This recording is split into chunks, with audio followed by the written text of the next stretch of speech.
തിരുത്തും. എഴുതിയവനെ കൊണ്ട് തന്നെ ഈ കവിത ഞാൻ തിരുത്തി. സന്ധ്യയ്ക്ക് മുമ്പേ ഉളിയന്നൂർ തച്ചന്റെ തന്നെ താവഴിയിലൊരുത്തൻ ചെമ്പറയിലെത്തും.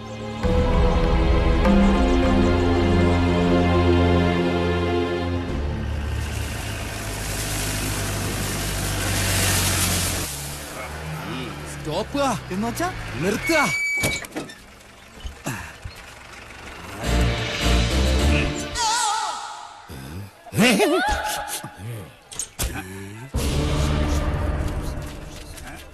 ആരാ? ഓ, ആശാരിമാരാണല്ലേ. ഇതിനു മുമ്പ് ഈ അങ്ങാടി കണ്ടിട്ടില്ലല്ലോ. ഇപ്പൊ കണ്ടില്ലേ? അത് മതി. താടിയ കുപിതനാണല്ലേ? അല്ല, യു രഘുത്തമൻ. പണി അന്വേഷിച്ചു വന്നതായിരിക്കും. താൻ ഞങ്ങൾക്ക് പണി തരണ്ട. ചെമ്പറയിൽ എന്റെ ഗുരുനാഥനുണ്ട്. അവിടേക്കുള്ള വഴി പറഞ്ഞു തരൂ. ചോരകണ്ണ മര്യാദ കെട്ടവരെ, നിനക്ക് വിഷഹാരി അറിയില്ല. വിഷ ഊതി കയറ്റാനും ഊതി ഇറക്കാനും ഒരു നിമിഷം വേണ്ടിരിക്കെ. വിഷരാജനാ ഞാൻ. നിലവിളിച്ച് മരിക്കാതിരിക്കുക. ഞാൻ വെറുതെ പറഞ്ഞതാ. ഒരു വിഷഹാരി. തനിക്ക് വിഷ ഊതി ഇറക്കാനേ അറിയാവൂ, തുപ്പാൻ അറിയില്ല. അച്ചോ, ആശാനെ കടിക്കാത്ത പാമ്പ് ഏതൊക്കെ? ചത്ത പാമ്പും കടിക്കില്ല, ഫോട്ടോയിൽ കാണുന്നതും കടിക്കില്ല. പാമ്പല്ല, മീന. ആശാനെ കടൽപ്പാമ്പിനെയും കരപ്പാമ്പിനെയും കണ്ട എങ്ങനെ തിരിച്ചറിയാം? പാമ്പിനെ പിടിച്ച് വെറുതെ നക്കി നോക്കുക. ഉപ്പുരസം ഉണ്ടെങ്കിൽ അത് കടൽ പാമ്പ്. ഏഭ്യൻ. ഇത് കാടോ അതോ വീടോ? രണ്ടായാലും നല്ല തടിക്കോളുണ്ട്. ഇതോടെ നമ്മുടെ അരിഷ്ടതകളൊക്കെ അങ്ങോട്ട് നീങ്ങാൻ പോവാ. നമ്മുടെ അല്ല, നിന്റെ. പട്ടാഴി നമ്പൂതിരി പണിക്ക് വിളിച്ചത് നിന്നെ അല്ല, ഇന്നെയാ. പോഴൻ. ഇനി മേലാൽ മൂക്കിലിരുന്ന് മൂളിയാൽ ചിന്തേരിട്ട് കളയും ഞാൻ. എന്തോ ആരോ വിളിച്ചു എന്ന് തോന്നുന്നു. വരിക. അയ്യോ ആശാനെ, മുള്ള്. ഇവിടെ വെച്ച് വേണ്ട, അങ്ങോട്ട് മാറി നിന്ന് മുള്ളുക. അതല്ല, കാലി മുള്ള്. കാലിലെങ്ങാനും മുള്ളിയാ കൊന്നു കളയും ഞാൻ. ആശ വരിക. ആശാനെ, ഒരു ശ്മശാന മൂകത. ഇവിടെ ആരും ഇല്ലേ? ഞാനിവിടെ നിൽക്കുന്നത് കണ്ടൂടാടാ തെണ്ടി. അതിപ്പോ ഞാൻ അവിടെ ആരും ഇല്ല. എന്നാ അവിടെ ആരും ഇല്ലെന്ന് ചോദിക്കാം. അവിടെ ആരും ഇല്ലേ? നോക്ക നക്കാനോ? എന്തോ തിന്നാൻ കൊണ്ടുവരുവാ. ഉണ്ണിയപ്പോണെങ്കിൽ ഞാൻ എടുക്കും. മനസ്സിലായില്ല. അന്തപുരത്തിലെ അമ്മച്ചിയുടെ പേരെന്താ? ഞാൻ അനന്തൻ. ഞാൻ അനന്തനോ? അനന്ത പത്മനാഭൻ. അമ്മച്ചയല്ല. എന്നാൽ അകത്തേക്ക് പോയി പറയാ, ഉളിയന്നൂർ ആശാരി വന്നിരിക്കണു. വെറും ആശാരിയല്ല, മൂത്താശാരി. അത്ര മൂത്തിട്ടൊന്നുമില്ല.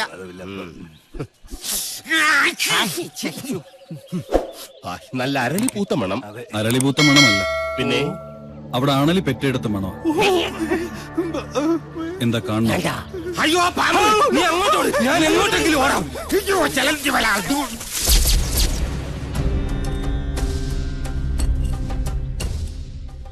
വടക്കിന് കൂടാതെ മറ്റു ഗ്രഹങ്ങളുണ്ടായാൽ അതിനെ ഹിരണ്യനാഭി എന്ന് പറയും. ഇത്തരം ഭവനങ്ങളിൽ പാർത്താൽ സർവൈശ്വര്യങ്ങളും ധനപുഷ്ടിയുമാണ് ഫലം. പക്ഷേ നമുക്ക് അധ്വാനിക്കേണ്ടി വരും. പാമ്പ് വേലാതിന്റെ വീട്ടിലേക്കാണ് പണിക്ക് വിളിച്ചതെന്ന് അറിയില്ലായിരുന്നു. അമ്മായി അമ്മ പെറ്റ് കിടക്കുന്ന പോലെയല്ല ആണലി പെറ്റ് കിടക്കുന്ന കാര്യം പറയുന്നേ. സ്വാമി, ഉളിയന്നൂർ തച്ചൻ എന്ന് പറയും. ഉളിയന്നൂർ തച്ചൻ ഉളി പിടിക്കുമ്പോൾ കൈവിറയ്ക്കോ? ഇല്ല, ഉളി വിറയ്ക്കും. ആരോടാണോ നിന്റെ തമാശ? അതെ, ഉളിയന്നൂർ തച്ചന്റെ താവഴിക്ക് വികടത്തം പൈതൃക സ്വത്താണ്. അതിന് ഈ ഭൂമി മലയാളത്തിൽ മരുന്നില്ല. നിന്നെ എനിക്ക് ആവശ്യമുണ്ട്, അതുകൊണ്ടാണ് വിളിപ്പിച്ചത്. എന്തിനാണാവോ? മന്ത്രങ്ങളൊക്കെ പറഞ്ഞു തന്നാൽ തെറ്റാതെ ചൊല്ലാൻ അറിയാമോ? അറിയാമോന്ന്. തെറ്റു പറ്റിയാൽ 100 ആവർത്തി ഇമ്പോസിഷൻ എഴുതിക്കോളാവേ. ഇവനെ കൊണ്ടുപോയി കുളിപ്പിച്ച് ശുദ്ധമാക്കും. ശരി, ക്ഷമിക്കണം. കഴിഞ്ഞ ഞായറാഴ്ച ഞാൻ കുളിച്ചതാ. ഇനി അടുത്ത ഞായറാഴ്ച കുളിക്കാവൂ. വ്രതമുണ്ട്. എന്നെ കുളത്തിക്കൊണ്ടിട്ട കുളത്തിലെ മീനുകളെല്ലാം ചത്തു പെരുവും. നിശ്ചയ.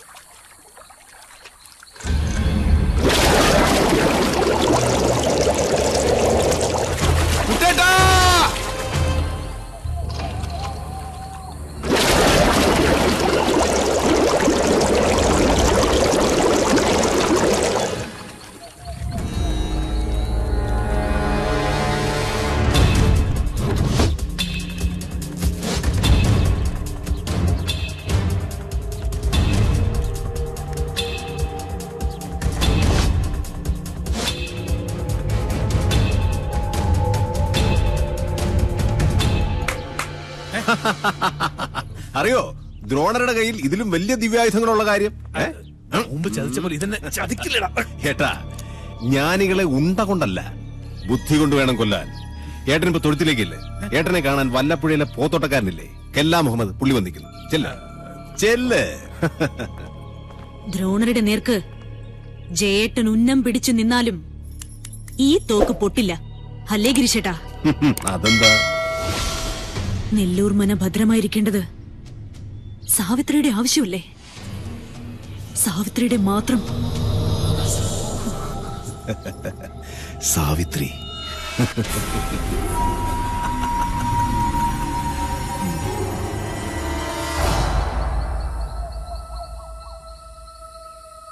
ഞാൻ ജപിക്കുന്നത് അതേപോലെ ആവർത്തിക്കുക എല്ലാവരും. നേരത്തെ പറഞ്ഞു ഇനി മേലാൽ ആവർത്തിക്കരുതെന്ന്, ഇപ്പൊ പറയുന്ന ആവർത്തിക്കണമെന്ന്. ഞാനിതിൽ ഏതാ വിശ്വസിക്കണ്ടേ? എന്റെ മണി. കുശവ, ആചാര്യം പറഞ്ഞ അനുസരിച്ചാ മതി. ഓ,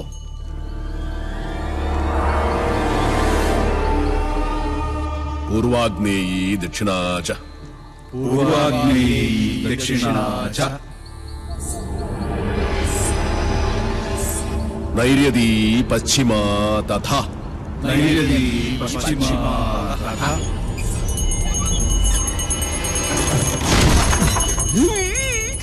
വായവീ ചോത്തരൈ ശാനി വായവീ ചോദരീ ശനി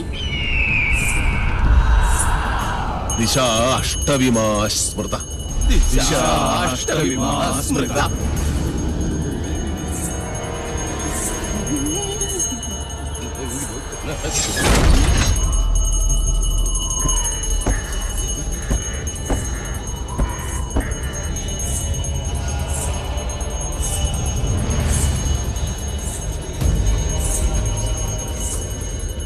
ആരും കണ്ണു തുറക്കരുത്. എന്ത് ശബ്ദം കേട്ടാലും ജപം നിർത്തരുത്. ചോര കണ്ടാൽ ഞെട്ടരുത്. ധീരരായ എന്റെ ശിഷ്യന്മാർ പോലും ഭയന്നിരിക്കുന്നു. ഇനി മതിയാക്ക നിന്റെ വായ്പാട്ട്.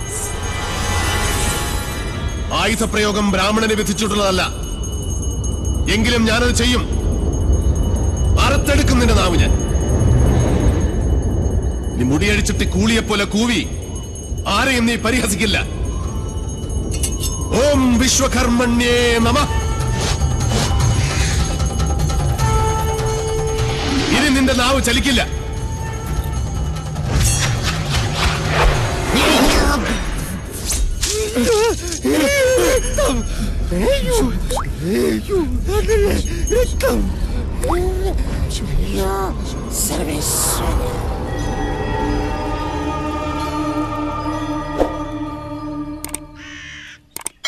ഇനി ഇവിടെ നിൽക്കാൻ പറ്റില്ല.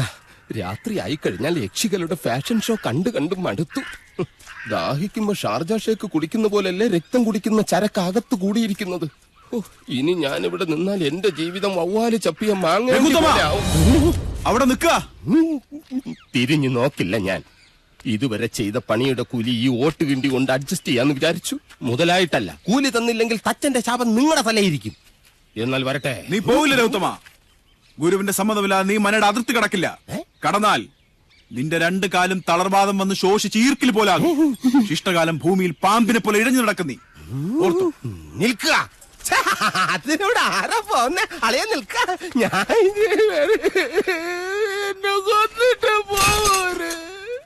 നോക്കുക, നിനക്ക് ഗുരു കൊണ്ട് പോകൂടാ.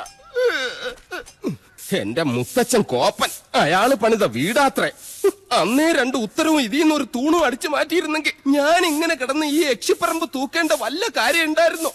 ഇപ്പൊ ഈട്ടിക്കും തേക്കനൊക്കെ എന്താ വില?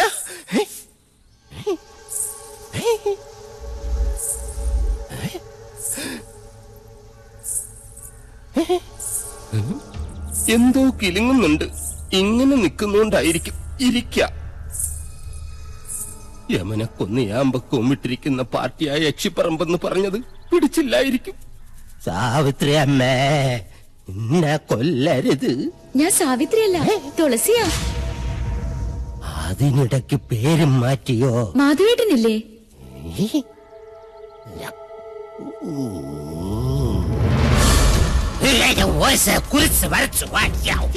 അടുത്തു വരരുത്. അടുത്തു വന്നാൽ പേടിച്ച് മൂത്രമൊഴിച്ചു കളയും ഞാൻ. മാധവേട്ടൻ എവിടെ? മാധവേട്ടൻ എവിടെ? മാധവേട്ടനോ? എന്നെ കൊണ്ടൊന്നും പറയിപ്പിക്കരുത്. തലയ്ക്ക് വെളിവില്ലാത്ത 3-4 നമ്പൂരി ചെക്കന്മാരെ പിടിച്ച് അടുപ്പിന് ചുറ്റും ഇരുത്തിയിട്ട് സ്വാഹ സ്വാഹ എന്ന് പറഞ്ഞ് കുറച്ച് എണ്ണയും കോരി ഒഴിച്ചാൽ ഒരു യക്ഷിയും തളയ്ക്കാൻ പറ്റില്ല. യക്ഷിയെ തളയ്ക്കണമെങ്കിൽ ഏഷ്യാനെറ്റിലെ കടമറ്റത്ത് കത്തനാർ തന്നെ വരണം. അത് നിനക്ക് എങ്ങനെ അറിയാം? ഞാൻ കത്തനാർ സീരിയലിൽ കണ്ടിട്ടുണ്ട്. അതിലാണെങ്കിൽ ഒരു കൊച്ചു കിണറ്റിൽ വീണ് ചത്തപ്പോ കത്തനാർ ഇങ്ങനെ വടിയെടുത്ത് ഇങ്ങനെ കാണിച്ചേ ഉള്ളൂ. ആ കൊച്ചു ജീവനോടെ കയറി വന്നു. അത് ഏഴില്ലാതെ. നിർത്ത. തുളസിയെ കൊണ്ടാക്കാൻ ആരും വന്നില്ല? വരിക.